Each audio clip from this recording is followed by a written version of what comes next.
What is this now? Eh? Why do you call me here when you know that you're not decent now? I don't know what this is, but I'm not going to be a part of any sick. It's sad that sometimes the people who appear holy and righteous are sometimes the worst form of people, whilst in some cases, those who appear really bad are probably the nicest people ever. If Ajosepo doesn't change your thinking pattern, I actually don't know what will. Now, this is Tani. She's a well-brought-up young woman from an extremely upright Christian home. There is zero tolerance for sin in their home. This I found ironical at the end, but let's continue. Tani walks in and finds the absolute love of her life in proposal mood activated. Now, this is Dapo, last son of a very dysfunctional family. His family is the real definition of weary. Tani walks into this beautiful proposal setup, violin playing, lovely decor, the real definition of aww. So the set should tell you they are really from rich homes. Dapo looks at his beautiful girlfriend feeling like the luckiest man alive. From the first time I met you, my life has been full of beautiful moments.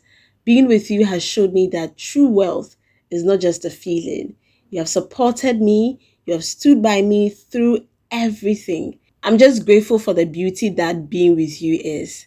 You brought richness to my life that I don't know was possible. Tani, as you have stood by me, I also promise to stand by you. Well, Tani, I know that life is unpredictable, but I want to be with you in every twist and turn. So, Tani Toluwa Deborah Babalola, would you marry me? Dapo releases his extremely touchy speech that at this point, Tani is choking on her tears. Chai, this was beautiful, Sha. Just when she said yes, all their friends hiding come out and shout, "We have the wedding!" Then we are taken straight to a day before the wedding. Tani asks Dapo over the phone, "What about your dad? How many people is he coming with? I need to know so that I can book hotels for them." "Look, babe, don't worry about them. When he gets here, he'll book a hotel for himself and his guests. Don't stress yourself." "But my father wants all your close relatives to live with us in the house."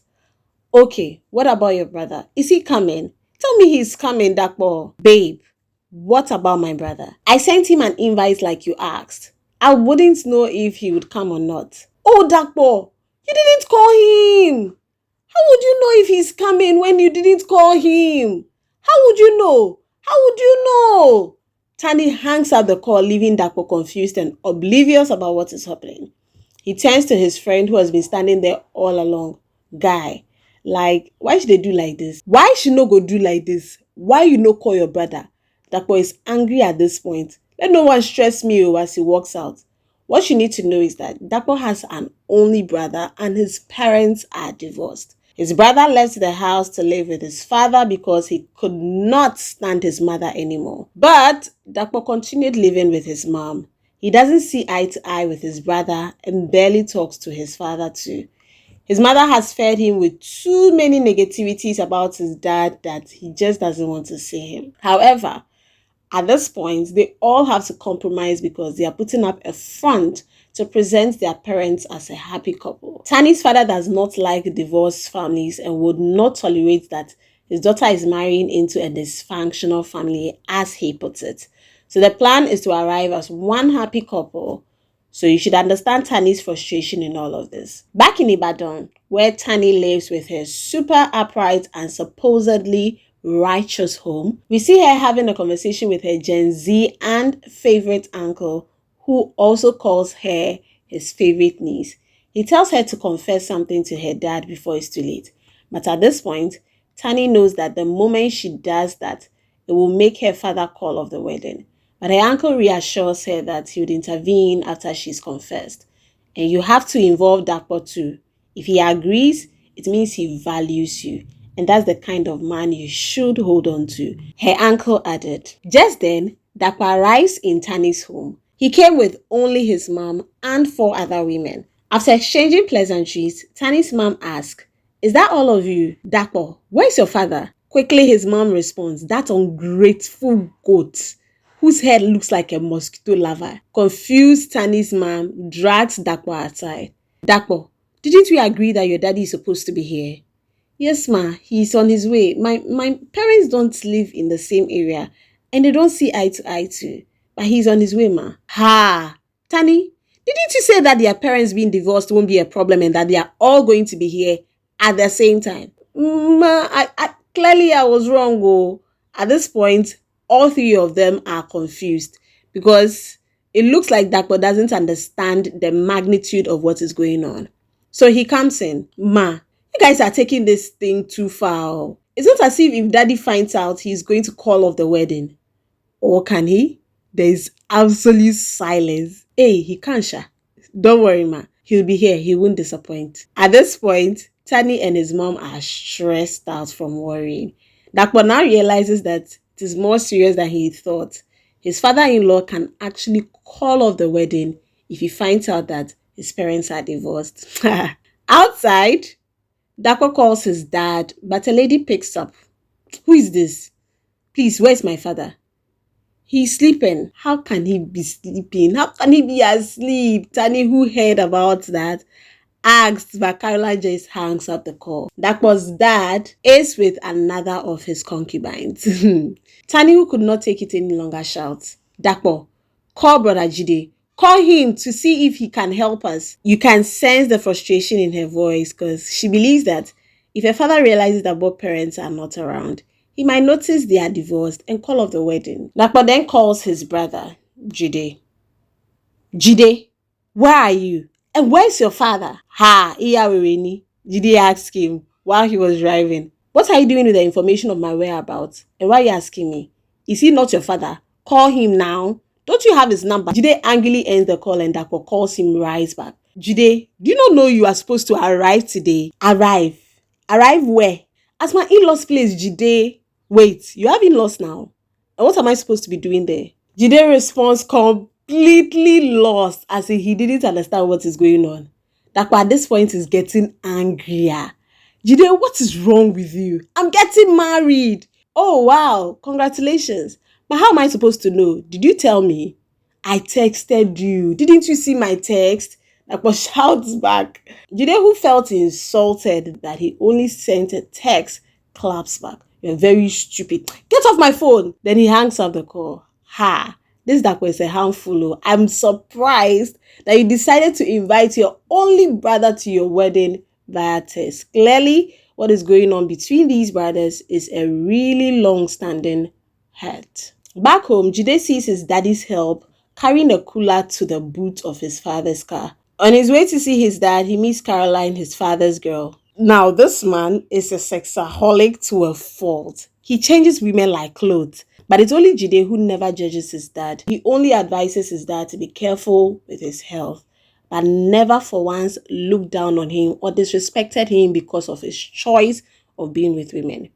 In front of him, his dad goes ahead to have a very romantic time with Caroline, completely ignoring Jide's presence. Baba Jide, good morning, how are you? Finally realizing Jide's presence. I don't know how I'm feeling, Dad. Where are you going with her? Are you silly?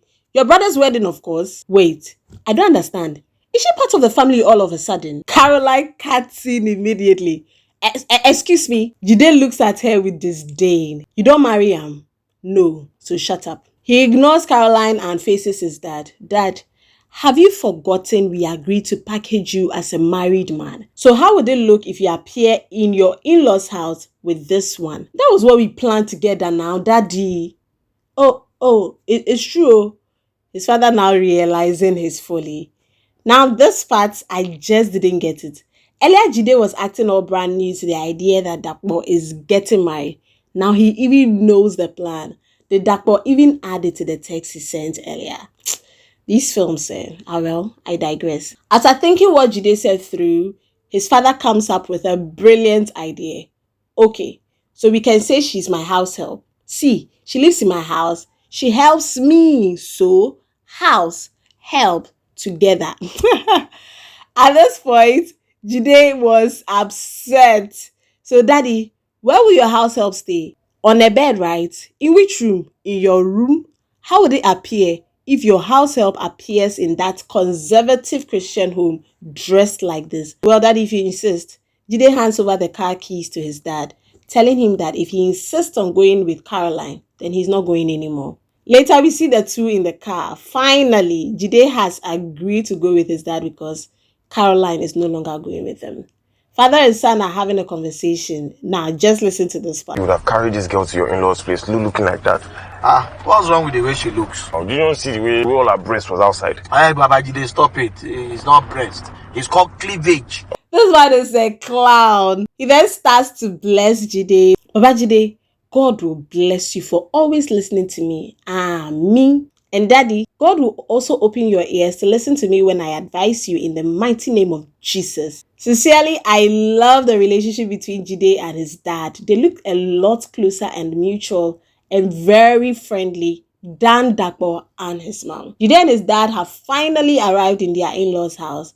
After greeting Tani's dad, his dad starts introduction. Meet my son, Baba Jide. Tani's dad is confused. Is he a female? His shirt looks like a blouse. Jide rolls his eyes, remembering that this was the reason why he didn't want to come in the first place. But trust Uncle Frank to intervene. Oh, he's a what's up boy. What's up, man? Slapping Jide's palm so much that Jide blows air over it. This man is a by force Gen Z. You see all those ankles that force to fit in and belong as a Gen Z, but always flop it. That's exactly who Uncle Frank is. After all the pleasantries, Jide's dad presents the cooler he brought to his in-laws. My in-law, I brought this for you. Baba Jide, open it and offload. Tani's dad is excited that Jide's dad brought him a package, and so Jide brings it all out. A cooler full of alcoholic beverages. Ha! Tani's dad is overwhelmed. Wait, don't touch it. This is a Christian home. We don't take anything that has alcohol at all. Please take it back. Take it back. We need to sanctify the hands that touched it and sanctify this place. Jide's dad immediately shifts the blame on Jide. Jide, I told you, drinks. Why did you put alcohol in it? This is a Christian home. Jide, who just didn't want to expose his dad, takes the cooler out until Uncle Frank sends some boys to take all the alcoholic drinks to his car. Then he meets Mary, Tani's best friend. Jide seems to like her. While they were gisting, Jide's dad comes there and starts winking at him. This one is secretly interested in this one too. It's surprising how an older man like that just doesn't want to rest his old boy down there. Now, all through, we see a rift between Jide and his mom. He clearly doesn't see eye to eye with his mom. Jide's mom is a very bitter and controlling person. When she fails to control her husband and eventually loses him, she moves on to her children, controlling their every move. But Jide one day got up and left the house to be with his dad. He's never looked back. So that day, he had a lot of clashes with his mom, which brought back memories from his childhood. Jide's dad keeps reminding Jide that no matter how harsh his mom is, he should do better and not retaliate. Because if a man poops in your palm and throws it at you, you'd not retaliate because you are better than that. After these words, Jide prostrates and apologizes to his dad. This daddy and son moment really touched me. Just then, Jide's dad realizes that big room is only for him and Jide has his own room. Now Jide's dad is angry and sad because now he'll be on that big bed alone. No Caroline, no lady. So he asked Jide if he'll be having sex with Mary, the lady from earlier, or he can take over. Hey, this man. Well, Jide brushes him off and advises him to behave well. Sincerely, is this man afflicted or cursed? Hey, his body just can't rest. Downstairs, Jide's dad hears someone singing his favorite song. Yay! It's his old Yeti, his shortened form of Yetunde. Remember Uncle Fred? Yeah, that's his wife. Apparently, Jide's dad has had an affair with this one too before. He begs her that he wants a quickie because he's going to be alone in his room. But his ex-wife walks in on them even before they could conclude. Before we know it, Yetunde is in Jide's dad's room. Hey, you are here. All right, be fast. Please be fast. I don't want my husband to start looking for me. After almost an hour of back-to-back different styles, Yetunde tells him to pull out because this was meant to be a quickie. Her husband will be looking for her by now. Okay.